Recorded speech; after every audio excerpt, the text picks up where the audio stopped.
नमस्कार। सुबह 8 बजे के समाचारों में मैं हूं तरन्नुम रिजवी। समाचारों में सबसे पहले हेडलाइंस।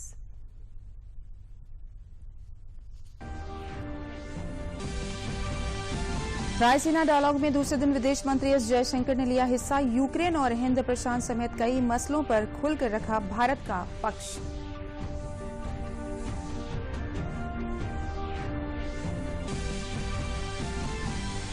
सूचना और प्रसारण मंत्री अनुराग सिंह ठाकुर ने प्रेरणादायक कहानियों वाली शॉर्ट फिल्मों की सीरीज आजादी की अमृत कहानियों को किया लॉन्च। कहा, पहल का उद्देश्य भारतीयों की प्रेरणादायक कहानियों को सबके सामने लाना। मुख्यमंत्री योगी आदित्यनाथ ने सभी मंत्रियों और अधिकारियों से अपनी संपत्ति को सार्वजनिक करने के दिए निर्देश। प्रदेश के विकास कार्यों का जमीनी जायजा लेने के लिए गठित किए 18 मंत्री समूह।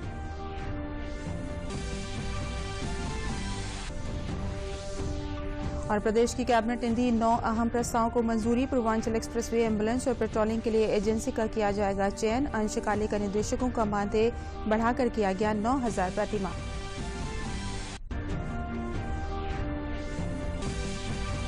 प्रदेश के ऊर्जा मंत्री ए के शर्मा ने कहा, निर्बाध विद्युत आपूर्ति के लिए सरकार है संकल्पबद्ध। सभी विद्युत उपभोक्ताओं से समय पर बिजली बिल जमा करने की अपील।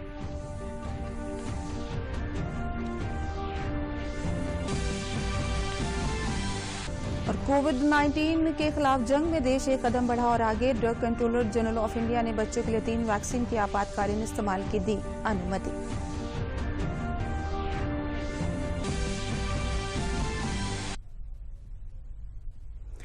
और अब समाचार विस्तार से। पिछले कुछ सालों से हिंद प्रशांत क्षेत्र चर्चा के केंद्र में लगातार बना हुआ है। वैश्विक स्तर पर यह नियम आधारित व्यवस्था, संप्रभुता और सुरक्षा जैसे मुद्दों को लेकर बहस के केंद्र में है। रायसीना डायलॉग में वैसे तो नई विश्व व्यवस्था का मुद्दा जोर शोर से उठ रहा है, लेकिन भारत ने भी स्पष्ट किया कि कूटनीति और संवाद का रास्ता खोजना चाहिए। बात 21वीं सदी के पहले की है, जब वैश्विक व्यापार भूमंडलीकरण के रथ पर सवार होकर दुनिया की भू राजनीति को भी बदलने लगी। हिंद प्रशांत या कहें इंडो पैसिफिक का इलाका, जो पिछले करीब 1 दशक से वैश्विक भू राजनीति का ज्वलंत मुद्दा बना हुआ है, तो इसका एक बड़ा कारण है विस्तारवाद और बहुपक्षवाद की स्थापित परंपरा को नकारना। इन्हीं मुद्दों पर आधारित है इंडो पैसिफिक इलाके में नियम आधारित व्यवस्था को सुनिश्चित करना। मंगलवार को रायसीना डायलॉग में विदेश मंत्री एस जयशंकर ने इस मसले पर खुलकर बात की।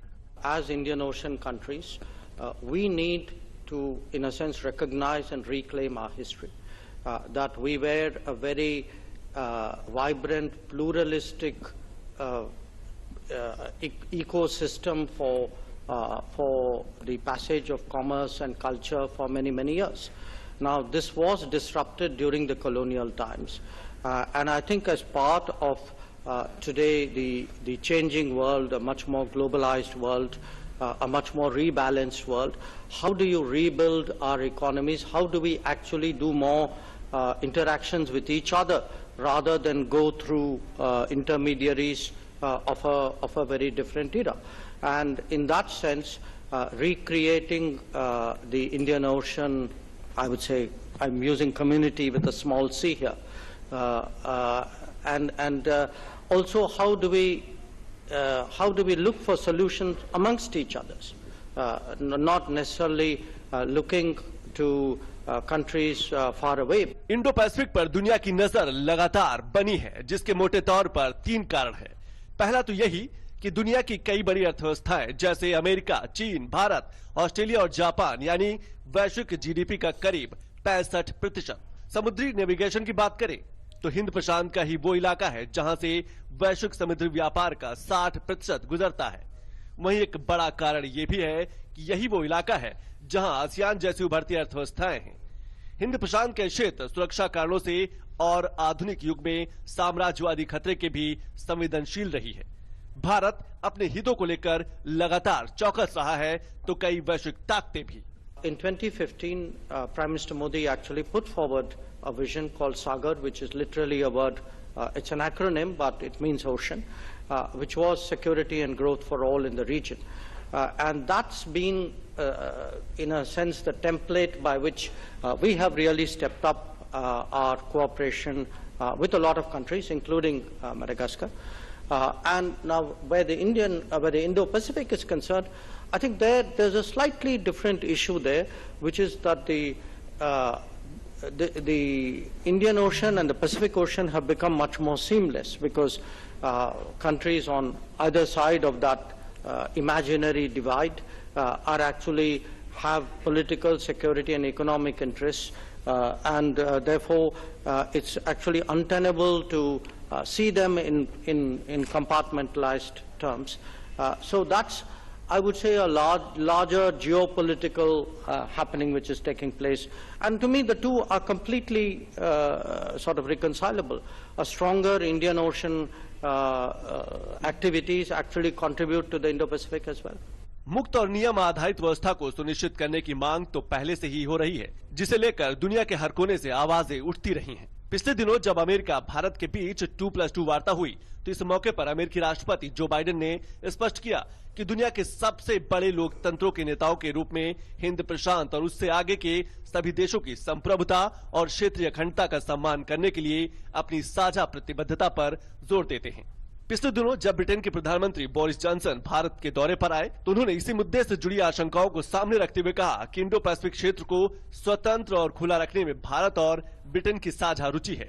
ऐसा खासकर इसलिए है कि क्षेत्र में निरंकुश तरीके से बढ़ते खतरों के मद्देनजर ये जरूरी है।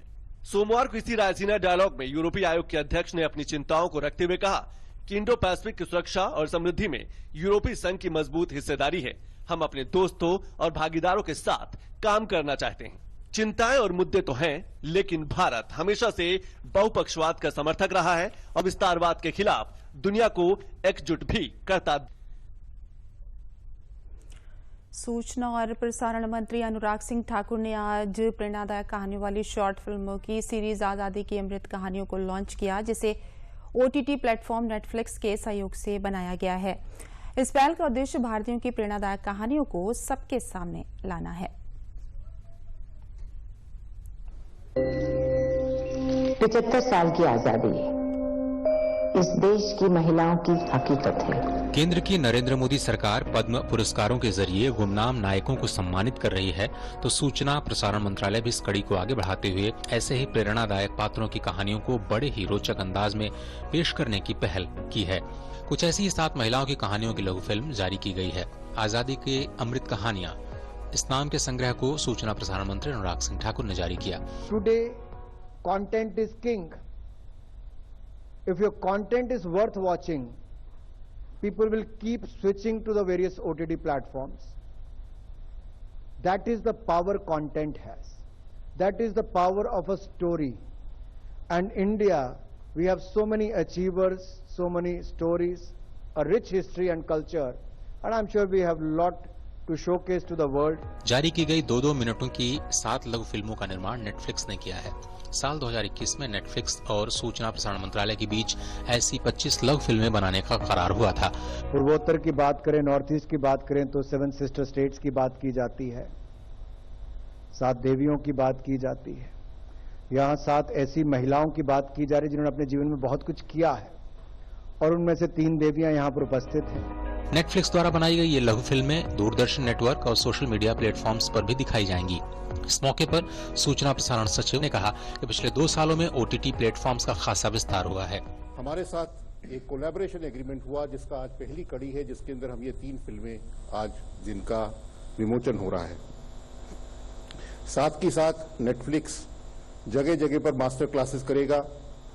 Netflix will be organising master classes in various places of the country and spotting the young talent and giving them the opportunity to take their stories abroad. लघु वीडियो संग्रह जारी करने के मौके पर नेटफ्लिक्स ग्लोबल हेड बेला बजरिया ने कहा कि भारत की कहानियों को पूरी दुनिया को दिखाने का मौका है। Best Indian stories are being discovered, loved, and recognized on the global stage. It is this potential that excites us at Netflix and me personally, to be honest. And we feel very privileged to have the opportunity to work with India's amazing creative community. मैंने भी किसी के बारे में पढ़ा था, Shivani Kulkarni madam जो विदर्भा की पहली महिला पायलट है जिन्होंने इंडियन एयरफोर्स ज्वाइन किया था, उनका मैंने मुलाकात कहीं पढ़ा था and it was my inspiration कि मुझे भी यूनिफॉर्म सर्विसेज में जाना है। तो ये उनसे मुझे प्रेरणा मिली थी और ये कार्यक्रम से बाकी लड़कियों को प्रेरणा मिलेगी, सो ये बहुत बड़ी बात है। इस मौके पर सूचना एवं प्रसारण मंत्रालय के ओएसडी चैतन्य प्रसाद ने कहा कि ओटीटी प्लेटफॉर्म पर भारत से संबंधित विषयों पर बनी फिल्मों को विश्व के लिए बनाया जाना चाहिए। The first transformative change that took place with OTT Netflix partnership at IFFI in November. It was a template for the global community to see how India had very well converged the two entities together, INB leading the front, and this was applauded internationally. Today we come on to the second phase, Azadi Ki Amrit Kahaniyan. Film निर्माण से प्रसारण तक में समय के साथ कई बदलाव देखे गए, खास तौर पर कोविड महामारी के दौरान। इस दौरान ओटीटी प्लेटफॉर्म दुनिया भर में जबरदस्त तरीके से लोकप्रिय हुआ। ऐसे में भारत की प्रेरणादायक पात्रों पर आधारित कहानियों के ओटीटी प्लेटफॉर्म पर आने से दुनिया भर के लोग इनसे प्रेरणा ले पाएंगे। मुख्यमंत्री योगी आदित्यनाथ ने कल मंत्रिपरिषद की एक विशेष बैठक में निर्देश दिए हैं कि 3 महीने के अंदर सभी मंत्री और अफसर अपनी पूरी संपत्ति का ब्यौरा दें। साथ ही उन्होंने निर्देश दिए हैं कि मंत्री सोमवार और मंगलवार को लखनऊ में उपस्थित रहें तथा शुक्रवार से रविवार तक निर्वाचन क्षेत्र या प्रभार वाले मंडल में जाएं। मुख्यमंत्री ने विशेष बैठक में कहा कि स्वस्थ लोकतंत्र के लिए जनप्रतिनिधियों के आचरण की शुचिता अति आवश्यक है। इसलिए 3 माह के भीतर सभी मंत्रीगण अपने और अपने परिवार के सदस्यों की चल अचल संपत्ति की सार्वजनिक घोषणा करें। उन्होंने मंत्रीगण को यह सुनिश्चित करने का निर्देश दिया है कि उनके परिवार के सदस्यों का कोई हस्तक्षेप शासकीय कार्यों में न हो। 3 दिवसीय भ्रमण के दौरान हर टीम को एक जनपद में कम से कम 24 घंटे रहना होगा। इस संबंध में 18 मंत्री समूह गठित किए गए हैं। उप मुख्यमंत्रीगण की टीम में एक राज्य मंत्री सम्मिलित है। शेष कैबिनेट मंत्रीगण के नेतृत्व में 3 सदस्यीय मंत्री समूह गठित किए गए हैं। ये 18 समूह 18 मंडलों का भ्रमण करेंगे। वरिष्ठ मंत्री कम से कम 2 दिन जिले में भ्रमण करें। भ्रमण के दौरान जन चौपालों का कार्यक्रम करने के भी मुख्यमंत्री ने निर्देश दिए हैं। प्रदेश भ्रमण के लिए गठित मंत्री समूह की टीमें अपनी भ्रमण रिपोर्ट मुख्यमंत्री कार्यालय के समक्ष प्रस्तुत करेगी। मंत्रिपरिषद की बैठक में मंत्री समूह की आंकलन समूह रिपोर्ट पर चर्चा हुई। प्रदेश में भ्रमण के लिए गठित मंत्री समूह के अध्यक्ष हैं आगरा मंडल में उप मुख्यमंत्री केशव प्रसाद मौर्य, वहीं उप मुख्यमंत्री ब्रजेश पाठक को वाराणसी मंडल, सूर्य प्रताप शाही को मेरठ मंडल, सुरेश खन्ना को लखनऊ मंडल, स्वतंत्र देव सिंह को मुरादाबाद मंडल, बेबी रानी मौर्य को झांसी मंडल का अध्यक्ष बनाया गया है।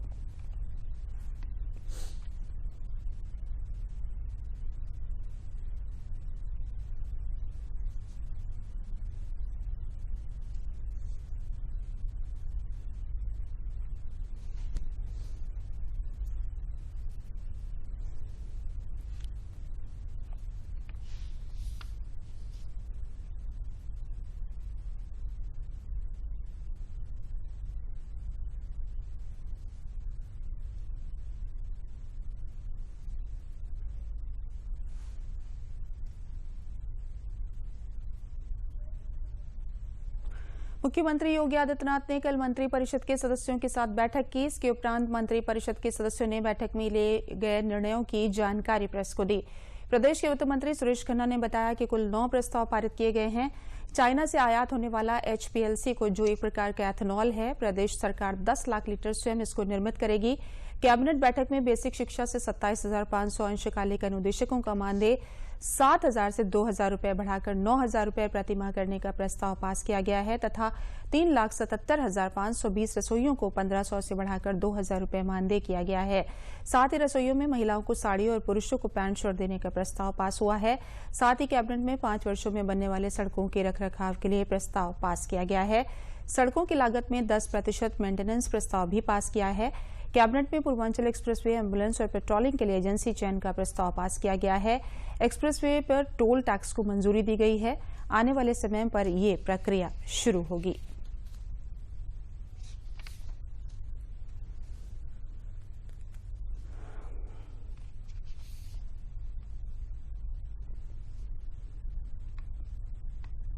आज कैबिनेट के सामने कुछ औपचारिक और कुछ बहुत आवश्यक प्रस्ताव पास हुए हैं। उसी के संदर्भ में हम आपसे वार्ता करेंगे।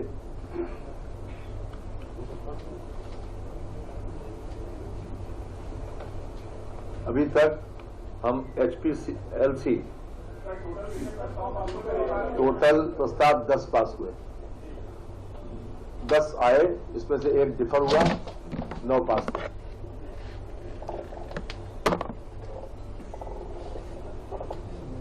अभी तक हम चाइना से HPLC को आयात करते थे। ये एक प्रकार का एथेनॉल है जिसकी आवश्यकता नए विस्तार में पड़ती है। अब हमने तय किया है आज के कैबिनेट के माध्यम से कि हम लगभग 10 लाख लीटर स्वयं इसको निर्मित करेंगे, स्वयं इसका प्रोडक्शन करेंगे, जो हमारे लैब के लिए विशेष रूप से आवश्यकता थी उसकी पूर्ति हम स्वयं करेंगे। पूर्वांचल एक्सप्रेसवे पर स्थापित टोल प्लाजा के संचालन, टोल कलेक्शन तथा 6 एम्बुलेंस व 12 पेट्रोलिंग वाहन आवश्यक कर्मियों के साथ उपलब्ध कराए जाने हेतु एजेंसी के चयन के संबंध में पीछे निविदा हुई थी और 222 करोड़ रुपए में निविदा हुई है। 200 करोड़ रुपए हमारा रिजर्व प्राइस था और 222 करोड़ रुपए जो H1 आया उनको ये दिया गया है। इससे जो भी टोल कलेक्शन होगा उससे जो सड़क बनाई गई है उसकी किस्तें और उसका ब्याज भरा जाएगा और जनमानस को अच्छी सुविधा मिले, इसके लिए एक्सप्रेसवे आज ये इसकी बिडिंग की प्रक्रिया थी, आज कैबिनेट से पास हुआ।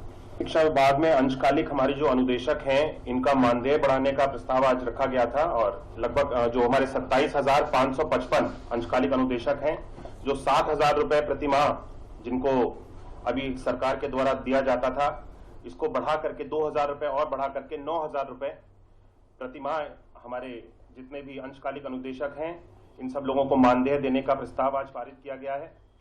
इसी के साथ साथ जितने भी हमारे 3,77,520 रसोईया जो हमारे इस विभाग में कार्यरत हैं, मानदेय के माध्यम से 10 माह के लिए इनका जो मानदेय है इसको 1,500 रुपए से बढ़ा करके 2,000 रुपए 500 रुपए की वृद्धि करने का भी कैबिनेट के द्वारा इस प्रस्ताव पे पारित किया गया है। और इसी के साथ साथ हमारे जितने भी रसोईया हैं सभी लोगों को एक बार वर्ष में महिलाओं के लिए साड़ी और पुरुषों के लिए पैंट शर्ट की व्यवस्था, ड्रेस की व्यवस्था भी 500 रुपए की धनराशि से सभी हमारे रसोइयों के लिए की। भारतीय जनता पार्टी ने 2024 लोकसभा चुनाव को लेकर प्रशिक्षण कार्यक्रम के माध्यम से कार्यकर्ताओं तक अपनी पहुंच बनाने का काम शुरू कर दिया है। प्रदेश के उप मुख्यमंत्री ब्रजेश पाठक ने 3 दिवसीय कार्यक्रम में बाराबंकी पहुंचकर कार्यकर्ताओं को संबोधित करते हुए कहा कि कार्यकर्ता की ताकत पर यह पार्टी खड़ी है। उन्होंने कहा कि केंद्र और प्रदेश सरकार जनता के लिए ढेर सारी योजनाओं पर काम कर रही है। ब्रजेश पाठक ने कहा कि स्वास्थ्य सेवाओं को लेकर हम सजग हैं और इसके लिए हम लगातार काम कर रहे हैं। आदरणीय प्रधानमंत्री मोदी जी ने, आदरणीय मुख्यमंत्री योगी जी ने जो आम जनता के लिए, मरीजों के लिए सुविधाएं दी हैं, दवाइयां दी हैं, उनको सभी तक पहुंचाना हमारा फर्ज है और सभी अस्पताल में हम निरीक्षण कर रहे हैं। PSC से लेकर CSC, केंद्र, डिस्ट्रिक्ट हॉस्पिटल, सभी मेडिकल कॉलेज, हम सभी लोगों से अनुरोध करते हैं जो हमारे चिकित्सक भाई हैं, जो पैरामेडिकल के स्टाफ के लोग हैं, मरीजों से पारिवारिक सदस्य की तरह व्यवहार करें, उन्हें भगवान मान करके सेवा करें, अस्पताल परिसर में सफाई रखें, पीने का ठंडा पेयजल उपलब्ध हो, शुद्ध पेयजल उपलब्ध हो, स्ट्रेचर व्हीलचेयर की कमी न हो। अस्पतालों में किसी भी प्रकार की अव्यवस्था स्वीकार नहीं है। हम सबको मिलकर अपना जो हमारा स्वास्थ्य परिवार है इसको समर्पित भावना के साथ उत्तर प्रदेश में काम करना है और सभी मरीजों को संतुष्ट करके, प्रसन्न करके, ठीक करके उनके घर भेजना है और कोई भी व्यक्ति मरीज न बने इसके लिए भी चिंता करनी है। जैसे अभी आपने देखा होगा हम लोगों ने संचारी रोग अभियान शुरुआत किया था, माननीय मुख्यमंत्री जी ने सिद्धार्थनगर से किया था, मैं फिरोजाबाद गया था। जो संचारी रोग हैं जैसे मलेरिया है, डेंगू है या अन्य जो मच्छर जनित बीमारियां हैं उन पर कंट्रोल हो, इस बार हमें सफलता भी मिली है और हम लोग काम कर रहे हैं और आपके सुझाव भी आमंत्रित हैं। हम लोग मिलजुल करके उत्तर प्रदेश को एक उत्तर प्रदेश स्वास्थ्य के मामले में और सर्वग्राही, मतलब आम जनता महसूस कर सके कि उसकी अपनी सरकार है। प्रदेश के ऊर्जा एवं अतिरिक्त ऊर्जा मंत्री ए.के. शर्मा ने कहा कि विगत 4 वर्षों में इस वर्ष भीषण गर्मी के कारण बिजली की मांग सर्वाधिक बढ़ी है, जिसके कारण विभाग के सामने चुनौतियां हैं। फिर भी हमारी सरकार सभी क्षेत्रों के उपभोक्ताओं को निर्बाध विद्युत आपूर्ति के लिए संकल्पित है। विद्युत व्यवस्था को बेहतर बनाने एवं इसके सुचारू संचालन के लिए मोबाइल टीम बनाकर नियमित रूप से अलर्ट होकर मॉनिटरिंग करने के निर्देश दिए हैं। उन्होंने 100% बिलिंग के साथ सभी उपभोक्ताओं के यहाँ मीटर लगाने तथा बड़े बकायादारों से बिजली बिल वसूलने के लिए कठोर कार्रवाई करने से भी ना हिचकने को कहा। उन्होंने बड़े शहरों खासकर लखनऊ वासियों को बिजली तारों के मकर जाल जंजाल की व्यवस्था से शीघ्र मुक्त करने के निर्देश दिए हैं। उन्होंने विद्युत व्यवस्था के सुचारू संचालन के लिए बकायदार उपभोक्ताओं से अपना बिजली बिल समय से जमा करने की अपील भी की। ऊर्जा मंत्री शक्ति भवन में मध्यांचल एवं दक्षिणांचल डिस्कॉम की विद्युत व्यवस्था एवं आपूर्ति, बिलिंग, ट्रिपिंग, फॉल्ट, राजस्व वसूली एवं मॉनिटरिंग की संबंधित अधिकारियों के साथ वर्चुअल समीक्षा बैठक कर रहे थे। को निर्बाध बिजली मिले, ये हमारी सरकार की, माननीय मुख्यमंत्री जी की मंशा है और हम सब उस मंशा के अनुरूप उस लक्ष्य की प्राप्ति के लिए हम कार्य कर रहे हैं। पिछले कुछ दिनों से अत्यधिक गर्मी के कारण बिजली की मांग हमारी बढ़ी है। 4 सालों का मैं आज फिगर देख रहा था, 4 सालों में सबसे ज़्यादा बिजली की मांग इस साल खड़ी हो गई है। उसके चलते थोड़ी हमें चुनौती का सामना करना पड़ रहा है। फिर भी हम इस चुनौती को पहुंचने के लिए, इसको पूर्ण करने के लिए हम लगातार रात दिन प्रयास कर रहे हैं। ऊर्जा विभाग के सभी कर्मचारी, सभी अधिकारी इस कार्य में लगे हुए हैं। बकायेदारों से मेरा निवेदन है कि वो अपना बिल तुरंत जमा कर दें। कोई भी बिजली की व्यवस्था पैसा के बिना चल नहीं सकती। हम बकायेदारों से ये निवेदन करेंगे कि वे तुरंत जमा कर दें अपना बिल। और सामान्य जो हमारे उपभोक्ता हैं उनसे भी मेरा निवेदन है कि वो अपने बिल को इकट्ठा न होने दें। तुरंत अपने हमारे जो मीटर रीडर हैं उनसे बिल मांगें और संभव हो तो तुरंत पेमेंट भी कर दें। कि कई जिलों में 30-30, 40-40 हज़ार लोग बिना बिलिंग के मीटर लगे हुए हैं, लेकिन उनकी बिलिंग नहीं हो रही है। ऐसी समस्या से निपटने के लिए हमने अपने स्टाफ को भी अनुरोध किया है, आग्रह किया है कि बिना बिलिंग का कोई भी कस्टमर होना नहीं चाहिए। जो भी बिजली का उपयोग करता है उसको बिल मिले, सही बिल मिले और सही समय पर जमा करे, इसका हमें प्रयास करना है। समाचारों में आगे बढ़ने से पहले लेते हैं विराम। क्या बात है सुभाष भैया, इस बार तो गन्ने की बम्पर फसल हुई है। बेटा इस साल ही नहीं, हर साल बम्पर फसल होते आ रही है हमारी बापू के टाइम से। इसका कारण कोराजन। इन जैसे करोड़ों किसानों ने कंसुआ और छोटी भेदक से लंबी सुरक्षा और दमदार पैदावार के लिए अपनाया है कोराजन। तभी तो माने है जन जन, सफलता की कुंजी है कोराजन। विराम के बाद दूरदर्शन समाचारों में आपका फिर से स्वागत है। कोविड-19 के खिलाफ भारत की जंग एक कदम और आगे बढ़ गई है। Drugs controller general of India ने बच्चों के लिए 3 वैक्सीन के आपातकालीन इस्तेमाल की अनुमति दे दी है। साथ ही भारत की वयस्क आबादी का कुल 86% इस हिस्से को वैक्सीन अब लग गई है। इधर कोविड के ताजा हालात पर प्रधानमंत्री आज राज्यों के साथ दोपहर में एक समीक्षा बैठक करेंगे। कोविड-19 के खिलाफ भारत का एक और कदम। अब 6 से 12 साल की उम्र वाले बच्चों को भी लगेंगे कोविड रोधी टीके, यानी स्कूल जाने वाले सभी बच्चों को मिलेगा टीके की सुरक्षा का कवच। केंद्रीय स्वास्थ्य मंत्री ने एक ट्वीट में जानकारी दी है कि 6 से 12 आयु वर्ग के लिए कोवैक्सीन, 5 से 12 आयु वर्ग के लिए कोर्बेवैक्स, 12 से ऊपर के आयु वर्ग के लिए ज़ाइकोवेट डी की 2 डोज को restricted use in emergency situation की मंजूरी दी गई है। इस साल देश में जनवरी महीने के सबसे पहले 15 से 18 साल की उम्र वाले किशोरों के टीकाकरण को मंजूरी मिली थी। उसके बाद 12 से 14 आयु वर्ष के लिए मार्च में और अब 6 से 12 साल के बच्चों को भी महामारी से बचाने के लिए टीका दिया जाएगा। यानी अब 5 से 18 साल की उम्र के सभी बच्चों को कोविड-19 से बचाव के लिए टीकाकरण हो सकता है। इस बीच देशव्यापी टीकाकरण का कवरेज 188 करोड़ खुराक तक पहुंच चुका है। वहीं बीते 24 घंटे के दौरान देश के कई राज्यों में संक्रमण के नए मामलों में तेजी दर्ज की गई है, जिसके मद्देनजर कर्नाटक में भी सोमवार को एक गाइडलाइन जारी कर मास्क को अनिवार्य कर दिया गया। वहीं तमिलनाडु सरकार ने भी सोमवार को फैसला किया कि सार्वजनिक स्थलों पर मास्क अनिवार्य किया जाएगा। हालांकि चेन्नई सहित बेंगलुरु में लोग लापरवाह भी नजर आए, जबकि पंजाब में भी सार्वजनिक स्थलों पर मास्क पहनने की हिदायत दी गई है। वहीं छत्तीसगढ़, दिल्ली और उत्तर प्रदेश और हरियाणा के एनसीआर जोन के जिलों में मास्क को बीते हफ्ते ही अनिवार्य कर दिया गया था। दरअसल कोविड-19 के नए मामलों में दर्ज की जा रही तेजी की वजह से एहतियाती कदम उठाए जा रहे हैं। बीते 24 घंटों के आंकड़े पर नजर डालें तो देश भर में 2483 नए मामले सामने आए हैं, जबकि संक्रमण दर 0.55% प्रतिदिन दर्ज की गई है। देश में सक्रिय मरीजों की संख्या फिलहाल 15,636 है और स्वस्थ होने की वर्तमान दर 98.75% है। हालांकि संक्रमण की बढ़ती दर पूरी तरह से नियंत्रण में है और देश विपरीत परिस्थिति से निपटने के लिए पूरी तरीके से सक्षम भी है। भारत ने महामारी के खिलाफ बीते 2 सालों में अपने वैज्ञानिकों, डॉक्टरों, स्वास्थ्य कर्मियों और फ्रंटलाइन वर्कर्स के साथ जागरूकता की बदौलत सफलतापूर्वक जंग लड़ी है। वहीं देश में टीकों का निर्माण कर न सिर्फ भारतीयों को सुरक्षा कवच प्रदान किया गया है, बल्कि दुनिया के कई मुल्कों को भी मदद की गई है। बदायूं के कलेक्ट्रेट स्थित अटल बिहारी वाजपेयी सभागार में केंद्रीय सहकारिता एवं पूर्वोत्तर विकास मंत्री बीएल वर्मा की उपस्थिति में ग्राम पंचायतों में ग्रामीण पुस्तकालय की स्थापना हेतु स्वैच्छिक संस्थाओं द्वारा पुस्तक दान कार्यक्रम का आयोजन किया गया। कार्यक्रम को संबोधित करते हुए केंद्रीय मंत्री बीएल वर्मा ने कहा कि जीवन में किताबों का अमूल्य योगदान है। कोई भी व्यक्ति पुस्तक दान के माध्यम से गरीब विद्यार्थियों के जीवन में प्रकाश ला सकता है। आप घर पर रखी पुरानी व नई किताबें खरीदकर दान कर सकते हैं। दान की गई पुस्तकों को जिला प्रशासन जरूरतमंद विद्यार्थियों को पुस्तकालय के माध्यम से निःशुल्क उपलब्ध कराएगा, जिसे जरूरतमंद विद्यार्थी पढ़ने के लिए निःशुल्क ले सकेंगे। पुस्तक दान कार्यक्रम के अंतर्गत विभिन्न विभागों, स्वयंसेवी संस्थाओं तथा दानदाताओं द्वारा लगभग 8,000 पुस्तकें दान की गई हैं, जो ग्रामीण पुस्तकालयों में दी जाएंगी। 350 ऐसी ग्राम पंचायतें हैं जहाँ पंचायत वन में ये पुस्तकालय की स्थापना की है और उन पुस्तकालय में बैठने के लिए फर्नीचर, टेबल और अलमारी आदि की व्यवस्था वहाँ पर पूरी तरह से हो चुकी है। जिस तरह से हमारे छात्र छात्राएं, समाज सेवी, उन्होंने मिलकर के 8,000 से ऊपर ऐसी पुस्तकों को दान दिया है, जिनसे बच्चे अपने जीवन में शिक्षा लेकर के और आगे बढ़ेंगे, कंपटीशंस की वहाँ पर पढ़ाई कर सकेंगे।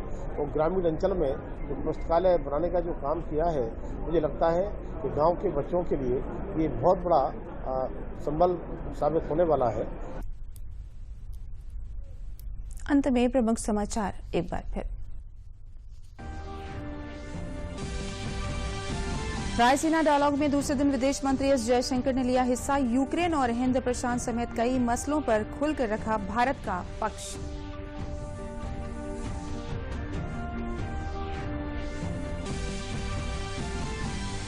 सूचना और प्रसारण मंत्री अनुराग सिंह ठाकुर ने प्रेरणादायक कहानियों वाली शॉर्ट फिल्मों की सीरीज आजादी की अमृत कहानियों को किया लॉन्च। कहा, पहल का उद्देश्य भारतीयों की प्रेरणादायक कहानियों को सबके सामने लाना। मुख्यमंत्री योगी आदित्यनाथ ने सभी मंत्रियों और अधिकारियों से अपनी संपत्ति को सार्वजनिक करने के दिए निर्देश। प्रदेश के विकास कार्यों का जमीनी जायजा लेने के लिए गठित किया 18 मंत्री समूह।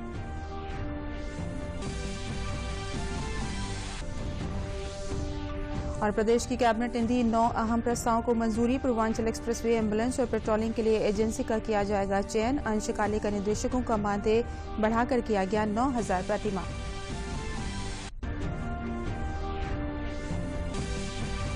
प्रदेश के ऊर्जा मंत्री ए के शर्मा ने कहा, निर्बाध विद्युत आपूर्ति के लिए सरकार है संकल्पबद्ध। सभी विद्युत उपभोक्ताओं से समय पर बिजली बिल जमा करने की अपील।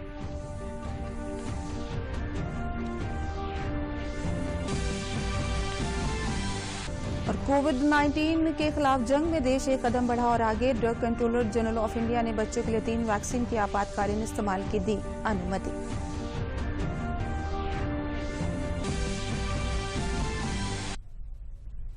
इसी के साथ समाचार समाप्त हुए। नमस्कार।